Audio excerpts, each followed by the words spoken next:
Well, I'm Doug. Hi, I'm Vicky. And we run the Urban Beehive, and we've got beehives spread across Sydney that provides honey for Food Connect. And we're wanting to raise awareness about bees in Sydney and around the world and the problems that they're facing.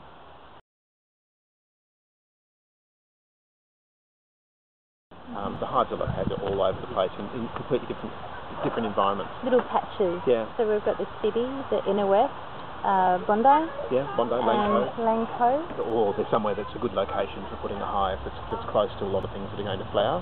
So each location is different, and whether it's viable to put one in someone's backyard or not really depends on the location that they're in. Yeah, somebody might really want to have a beehive in their back garden, but we'll know that putting bees there will mean that they will starve because there's no flora in the area. So when we look at any location, we always make sure that there's enough flora in the neighbourhood to be able to provide them with food.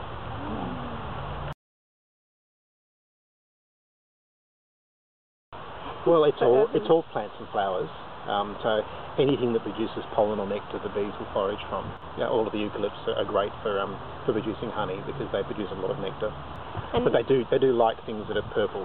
You heard of garden variety, and that's when there's not like just one main source of honey in the area. So they'll just go to pretty much everything and hodgepodge it together, and you get a garden variety type of honey, which is usually a very light floral flavour. Yeah. The idea is, in the sort of beekeeping that we practice, we're not trying to take all the honey away. So we're trying to leave them with enough honey for their stores. So there's honeybee in those hives at the moment, but we won't take it because it's not enough to take. We need to leave them enough in case you hit a spell of rainy weather where they'll eat it. So if you've taken it away, they'll starve. Yeah. So we don't feed them sugar or anything, which is what other people do. We leave them enough honey so that they've got enough stores. The honey isn't ready to take until the bees do what's called capping it, where they put a little wax cap over the top, and that's when they've brought the water content of the honey down to about 21%, and that's the point that you can take it. If you take it before then, it will ferment because it's got too much water in it. So you take those capped frames and do what's called uncapping, which is cutting those little caps off the frames with a heated knife, or just with an unheated knife, just sort of cutting them off the top. And then you put them in a centrifuge and spin the honey out, and we filter it. We just basically try and filter the big lumps out and put it in jars. Out and things like that. So the honey that we produce isn't highly filtered. Sometimes it's got all sorts of things in it that are meant to be there, but it might have a bit of wax in it sometime or something like that because we don't ultra filter it. We like to leave the good things behind. I think you could also call urban honey raw honey because you don't heat it. Like commercial beekeepers will heat the honey to get it to a good consistency to work with, which makes it easier to take out the frames and also to bottle. It just makes things quicker and more convenient, but we actually only extract and we never heat the honey while doing that process. So even though it may take longer and even though the honey may candy quicker, like it might go hard quicker in the cold weather, we still would prefer it to stay as raw honey. A lighter honey will usually candy quicker than a darker honey. And you might see darker honeys, they'll candy down the bottom, but they'll stay runny up top.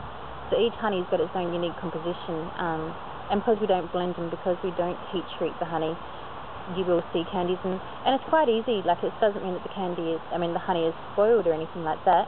It just means that it's solidified. And if you just put it in a bowl of warm water or hot water in the jar, then it will go back to its natural state, which is runny honey. I mean, if it's candied honey, it means that it's good honey. Yes. So if commercial honey won't candy because it's been pasteurised. You might get a little bit on the outside and that's it, They pasteurise it and ultra-filter it and take everything out that might cause it to candy because they don't want it to candy. So if the honey's candying, it means that it's raw honey and it's actually a good sign, not a bad sign. Not just season to season, it's month to month. So the nectar comes suburb from suburb. Suburb, absolutely. It's what's flowering, So in one suburb you can have a whole lot of one thing and none of the other, and it can be completely inverted in another suburb. So the flavour of the honey just depends on what's flowering at the time, and it can change from week to week. We don't blend them, but even within the one comb you can get different colours of honey. Yeah, that's true. Because it depends when it's collected, and something could finish flowering this week and something else could start flowering, and the bees will start collecting that. So you can actually see a colour changing in the combs. It's better. Yeah, keep it more of its natural state. To heat it, I think you'd lose some of the actual composition of the honey and what it makes the flavours in the honey are quite volatile. Yeah. So they evaporate over about 45 degrees Celsius. And to heat it, people heat it much more than that.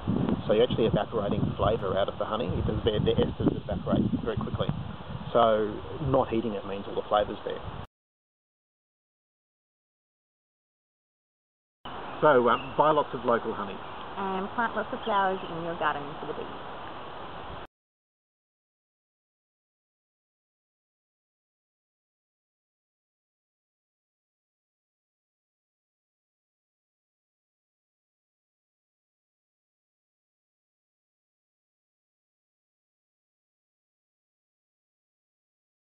Look how tiny she is. Yeah, she's a tiny little girl, isn't she? She is. Maybe she's only a bit young. Yeah, well, she's still getting a dot. Yeah. Well, no wonder we couldn't find her. Yeah, I know. I thought it was me. Yeah. Sorry. Where'd she go? Over. It's over to the right here somewhere. Where is she? She's over to my hand. Right here somewhere. I can see her from there. Oh, she's pretty. Oh, she is. Oops. No. Come back. Come back. Come back. Oh, no. Oh, she just went in the front door. Did she? Yeah. Oh, sorry. I didn't think she'd still be flying. Well, obviously, maybe she's a new queen. Maybe.